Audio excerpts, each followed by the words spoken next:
नमस्कार साथियों negotiable instrument act यानी परक्राम्य लिखित अधिनियम 1881। दोस्तों, जब कभी कोई व्यक्ति किसी दूसरे व्यक्ति को चेक देता है, चेक काट कर देता है और वह चेक बाउंस हो जाता है, तो ऐसी स्थिति में चेक बाउंस का अपराध बनता है। यानी निगोशिएबल इंस्ट्रूमेंट एक्ट परक्राम्य लिखित अधिनियम के तहत मामला बनता है, जो कंप्लेंट के रूप में यानी शिकायत के रूप में हम न्यायालय में अपनी शिकायत प्रार्थना पत्र देते हैं। उसके बाद उसकी प्रक्रिया शुरू होती है। लेकिन बहुत सारे मामले ऐसे होते हैं दोस्तों, जब हम चेक किसी को देते हैं, चेक धन निकासी के लिए या धन निकालने के लिए, और चेक बाउंस हो जाता है। वह कौन से मामले हैं कि आपके द्वारा दिया गया चेक यदि बाउंस हो जाता है तो आपके ऊपर केस नहीं बनता है। या बहुत सारे मामले ऐसे हैं कि जब हम किसी को चेक देते हैं और चेक अनादरित हो जाता है या बाउंस हो जाता है किसी भी कारण से, तो हमारे ऊपर केस नहीं किया जा सकता। इसी प्रकार का एक landmark judgement honourable high court Orissa द्वारा दिया गया है। आज हम सब उसी केस के बारे में चर्चा करने वाले हैं, समझने वाले हैं कि क्या था, समझते हैं। दोस्तों, ऑनरेबल हाई कोर्ट उड़ीसा द्वारा ये कहा गया कि जब कोई व्यक्ति शिकायत करता है या शिकायत करता है, वो अवैध लेन देन में शामिल है, यानी कि अनैतिक या गैर कानूनी लेन देन में स्वयं शामिल है, तो चेक बाउंस का मामला कायम नहीं कर सकता है। ये उड़ीसा हाई कोर्ट ने कहा। यानी कि आरोपी के खिलाफ 129 के तहत आरोप को खारिज कर दिया गया और जस्टिस शिबो शंकर मिश्रा की एकल पीठ ने जजमेंट देते हुए जो कोटेशन लिखा या जो आदेश पत्रिका लिखा, उसमें क्या लिखा गया, उन्होंने कहा, वर्तमान मामले में इन पैरी डेलिक्टो का सिद्धांत स्पष्ट रूप से लागू होता है। न्यायालय को अवैध ऋण लागू करने से मना कर देना चाहिए। शिकायतकर्ता अवैध लेन देन में एक पक्ष होने के नाते जिससे वर्तमान विवाद उत्पन्न हुआ है,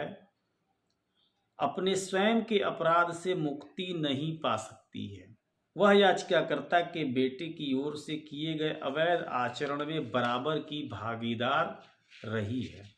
दोस्तों, समझते हैं केस की पृष्ठभूमि क्या थी। केस की पृष्ठभूमि में शिकायतकर्ता द्वारा आरोप लगाया गया था कि याचिकाकर्ता के बेटे द्वारा उसके बेटे को सरकारी मेडिकल कॉलेज में प्रवेश दिलाने के आश्वासन के आधार पर उसने याचिकाकर्ता के बेटे को नगद राशि दी थी, यानी कि कैश इन हैंड। हालांकि याचिकाकर्ता का बेटा अपने बेटे के लिए उक्त सरकारी मेडिकल कॉलेज में सीट की व्यवस्था नहीं कर सका, जैसा कि उसने वादा किया था, प्रॉमिस किया था। इसलिए याचिकाकर्ता के बेटे के खिलाफ विभिन्न अपराधों के लिए केस किया गया,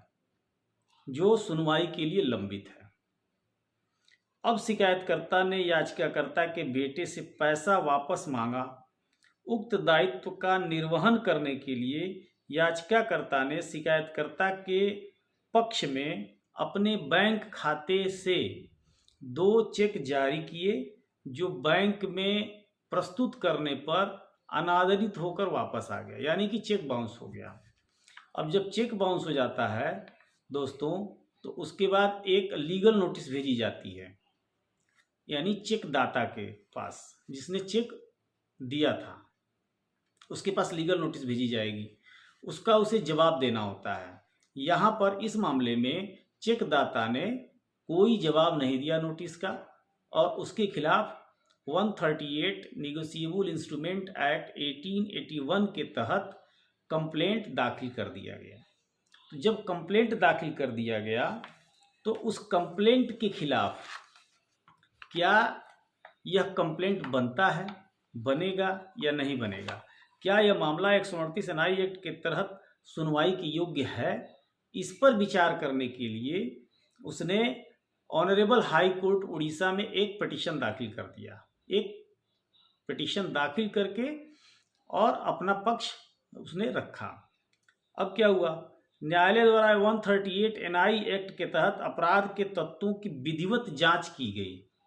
बाकायदा उसकी जांच की गई और उसमें पाया गया कि मद्रास, दिल्ली, कर्नाटक और बॉम्बे हाई कोर्ट्स के NVP Pandian versus MM Rai 1978, Virendra Singh versus Lakshmi Narayan and others 2006, R Parimala Bai versus Bhaskar Narasimhaiah 2018 और नंदा वर्सेज नंद किशोर 2010 के निर्णयों का हवाला देते हुए ऑनरेबल कोर्ट ने क्या कहा, इसे समझते हैं। इन्होंने कहा, ऑनरेबल हाई कोर्ट ने उपर्युक्त निर्णयों पर भरोसा करते हुए इस न्यायालय ने यह निष्कर्ष निकाला है कि याचिकाकर्ता द्वारा शिकायतकर्ता के पक्ष में जारी किए गए चेक अनैतिक ऋण होने के कारण कानूनी रूप से लागू करने योग्य ऋण नहीं है। एनआई एक्ट की धारा 138 के तहत कार्यवाही शुरू करने के लिए आवश्यक तत्वों में से यह भी एक तत्व होता है कि जारी किए गए चेक अनिवार्य रूप से ऋण या अन्य देयता या अन्य देनदारी जिसे कहते हैं के लिए होने चाहिए, जो कानूनी रूप से लागू करने योग्य ऋण या देयता। दोस्तों, केस नंबर 1062 सन 2010 उड़ीसा हाई कोर्ट, यह एक इस प्रकार का पिटीशन है दोस्तों कि जैसे जब हम किसी अनैतिक, मतलब सीधा सीधा हमें ये समझना है कि यदि कोई व्यक्ति किसी को चेक दे रहा है और वह चेक किसी ऐसे ऋण के बदले में है जो कानूनी रूप से वैध नहीं है, जिसकी वैधता, जिसकी लीगैलिटी नहीं बनती है, यानी कि जैसे हम समझ लेते हैं कि जैसे हम किसी का एडमिशन कराने के लिए, या मतलब समझ लीजिए डोनेशन क्या है, डोनेशन भारत में अपराध है, डोनेशन एक अपराध की कोटि में आता है। तो डोनेशन यदि हम किसी को देते हैं तो वो ऑनलाइन या चेक से नहीं लेता है, वो लेता है कैश, और सुरक्षा के रूप में कि यदि आपका कार्य नहीं हुआ तो आप इस चेक के माध्यम से आप अपना पैसा वापस ले लीजिएगा। अगर ऐसी स्थिति बनती है कि आपके द्वारा दिए गए नगद, जिस कार्य के लिए नगद दिया गया था वो कार्य संपन्न नहीं होता है, तो जिसे आपने नगद दिया था आपके जिस कार्य के लिए, उससे अगर आपने चेक लिया है कि यदि आपका कार्य नहीं संपन्न हुआ तो आप इस चेक के माध्यम से पैसा वापस ले लीजिएगा, और वो पैसा वापस आप लेने के लिए जब उस चेक को बैंक में प्रस्तुत करते हैं और वो चेक अनादरित हो जाता है, तो ध्यान रखिएगा कि ग्राउंड, आपने जो ग्राउंड देना है वो कभी भी इस प्रकार का ग्राउंड नहीं देना है कि आपने कहीं किसी नौकरी के लिए या किसी डोनेशन के रूप में आपने किसी को नगद दिया था। इस तरह का ग्राउंड यदि आपके द्वारा रखा जाएगा और इसके हिसाब से यदि आप 138 एनआई एक्ट का मामला दर्ज करवाना चाहते हैं तो ध्यान रखिएगा, ये ऊपर जितने भी आपको मामले बताए गए हैं, इन मामलों का हवाला देते हुए आपका यह केस खारिज हो जाएगा और भरसक तो ये एडमिट ही नहीं होगा। क्यों? क्योंकि ऑलरेडी ये कोर्ट का आदेश है कि अनैतिक ऋण यदि किसी को दिया गया है या अवैध मामलों में संलिप्त होते हुए अगर इस प्रकार की कोई चेक जारी किया गया है तो यह चेक 138 एनआई एक्ट 1881 के तहत पोषणी नहीं है, यह केस पोषणी नहीं है, ये कंप्लेंट कहीं से भी सबमिसेबल नहीं होगा। तो दोस्तों, जब कभी भी एनआई एक्ट का कोई भी मामला बनता है या किसी के द्वारा दिया गया चेक यदि बाउंस होता है, तो यदि भले ही ग्राउंड आपका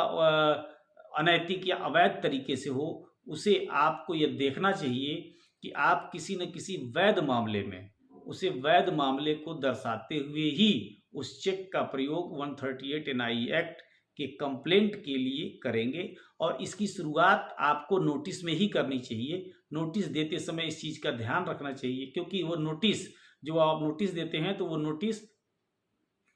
एक बेस होता है कंप्लेंट का। कंप्लेंट दाखिल करते समय नोटिस की प्रति और नोटिस भेजे जाने की रिसिप्ट और आपका आधार और आपकी शिकायत, ये सब जो है कोर्ट के समक्ष पेश होता है। कोर्ट उस आपके कंप्लेंट को पढ़ती है या आप पढ़ के जब सुनाते हैं तो उसको जांच करती है कि क्या यह शिकायत सही है, क्या 138 एनआई एक्ट के तहत यह शिकायत पोषणीय है। यदि पोषणीय है तो आपका केस एडमिट हो जाएगा। यदि इस प्रकार की कोई भी चीज़ पाई जाती है कि आपके द्वारा लेन देन जो ट्रांजेक्शन किया गया है नगद, वो किसी न किसी अवैध कार्य के लिए अगर किया गया है तो आपका केस खारिज हो जाएगा। तो दोस्तों इस चीज़ का सदैव ध्यान रखें कि एनआई एक्ट 138 में नित्य नए जजमेंट, नए आयाम बन करके आ रहे हैं। ऑनरेबल हाई कोर्ट उड़ीसा का ये एक लैंडमार्क जजमेंट है। यह ध्यान देने योग्य बात है हम सभी अधिवक्ताओं को, और ख़ास करके ऐसे व्यवसायियों को जो चेक का लेन देन करते हैं, चेक से ट्रांजेक्शन करते हैं। और आने वाला समय honourable high court Orissa, Prayagraj या दिल्ली हाई कोर्ट या मद्रास, कर्नाटक हाई कोर्ट, इन सभी ने कमर कस लिया है, क्योंकि मोदी जी कैशलेस इंडिया की तरफ बहुत तेज़ी से बढ़ रहे हैं। और कैशलेस इंडिया तभी, इनका ये सपना तभी साकार हो सकेगा जब हम सभी चेक देते समय और लेते समय अपने आप से ईमानदार रहेंगे, तभी ये केस चल पाएगा और ये सपना साकार हो पाएगा। अगर आपने वाकई में किसी को पैसा देना है और उसके लिए आपने चेक दिया है तो अपने खाते में बैलेंस रखें ताकि एनआई एक्ट के केसेस से बच सकें। क्योंकि दोस्तों आपको ये जानकारी होनी चाहिए कि जब हमारे द्वारा दिया गया चेक कहीं किसी को दिया जाता है और वो बाउंस हो जाता है और उसके बदले यदि हम उसे रिटर्न पेमेंट नहीं करते हैं और वो आपके खिलाफ यदि कोई एनआई एक्ट का मुकदमा दर्ज हो जाता है और उसमें आदेश होता है, जिस भी अमाउंट का आपने चेक दिया है तो आदेश होता है जिस दिन से आपको पैसा देना है उस दिन से दाखिला, मतलब केस दाखिला के समय से लेकर के केस फाइनल होने तक आपको उतने दिन का उसके मूलधन का डबल और प्लस 10% जो एक सिंपल आरओआई है, रेट ऑफ इंटरेस्ट है बैंक का 7%, 8%, 9% जो भी है, उसका वो आपको पेमेंट करना होता है। साथ ही साथ खर्चा मुकदमा भी आपको देना पड़ता है। तो ये था दोस्तों ऑनरेबल हाई कोर्ट उड़ीसा का एक लैंडमार्क जजमेंट। इसको ध्यान में रखने की ज़रूरत है। फिर अगले वीडियो में पुनः मुलाकात होगी, तब तक के लिए जय हिंद,